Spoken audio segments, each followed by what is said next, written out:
안녕하세요. 남사이TV 구독자 여러분들, 조일영입니다. 자, 오늘의 주제는요, 가출한 남편의 심리와 가출한 남편에 대해서 어떻게 하면 마음을 돌릴 수 있을지에 대해서 설명을 드리겠습니다.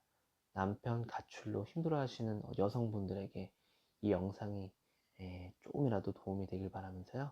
자, 일단은 남편들은 왜 가출을 할까요? 일단은 가장 1번은 그겁니다. 남자들이 결혼을 하면서 아내분들한테 원하는 모습, 결혼을 하고 원하는 모습은 바로 자신이 노력한 만큼에 대한 대가를 받는 그런 보상 심리가 깔려 있는데요. 왜 그러냐면 가장으로서, 남편으로서, 아빠로서, 물론 자식이 없는 분들이 계시겠지만 자식이 있다는 보장 안에 이 세 가지 트라이 앵글 안에서 나름대로 최선을 다들 해요. 예.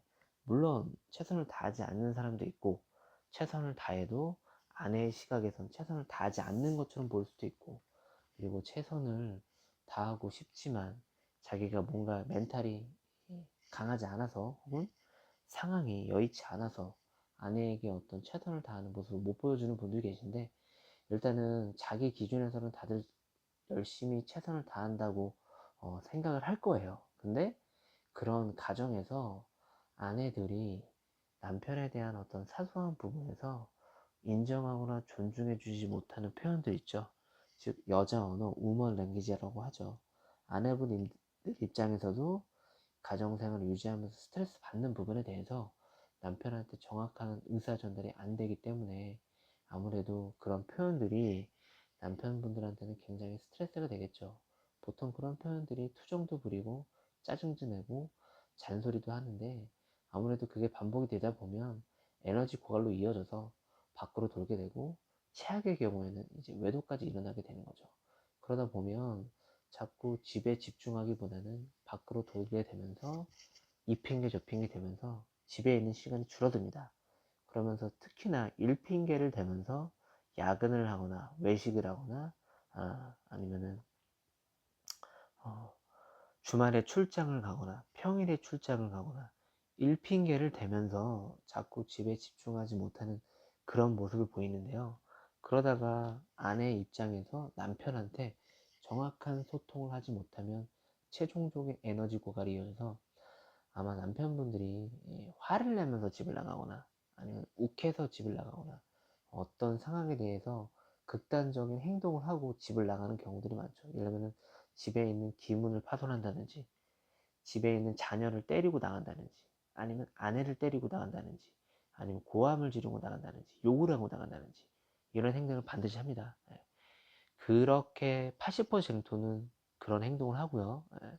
자, 그리고 나서 상간녀가 있다는 가정하에는 상간녀랑 동거를 할 수도 있고요. 아니면은 회사 기숙사, 아니면 시댁으로 가는 경우도 있고, 아니면 자기가 원룸을 구해서 500에 30이든 300에 30이든 그렇게 원룸을 구해서 생활하는 그런 경우들이 있습니다. 자, 그러면 아내 입장에서 남편의 마음을 돌리기 위해서는 어떻게 해야 될까요?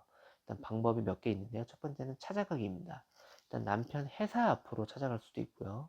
남편이 자영업이시라면 가게로 갈 수도 있고, 아니면 남편이 지금 상간녀와 동거하는 장소라든지, 아니면은 원룸을 구한 데를 어떻게 알게 됐다. 어떤 방법을 쓰든 알게 됐다. 그럼 그 집 앞으로 찾아가는 방법이 있고요. 두 번째는 매듭 문자라는 게 있습니다.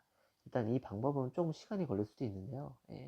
남편한테 이때까지 결혼 생활을 하면서 미안했던 부분을 사과를 하고 기다리겠다는 문자를 남겨놓고 아무런 행동도 리액션도 취하지 않는 거죠.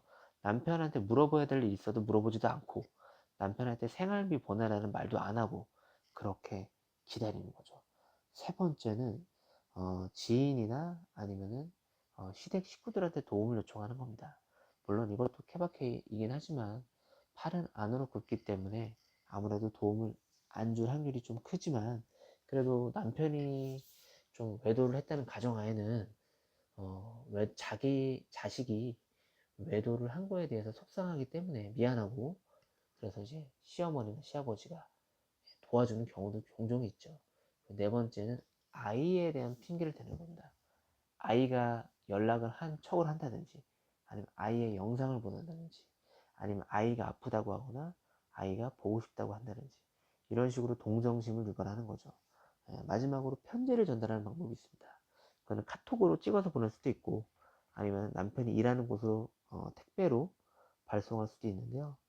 결론적으로는 어떠한 방법이 정답이다라고 볼 수 없지만, 현재 가출한 남편의 심리 상태를 파악하고 여지 유무를 구분해서 접근하는 것을 추천해 드리겠습니다. 자, 지금까지 남서희TV 조희령이었고요. 조금이나마 이 영상이 여러분들에게 도움이 됐으면 좋겠고, 꼭 가출한 남편 마음 돌리길 바라겠습니다. 공감이 되시거나 도움이 되셨다면 좋아요, 구독 추가 부탁드리겠습니다. 감사합니다.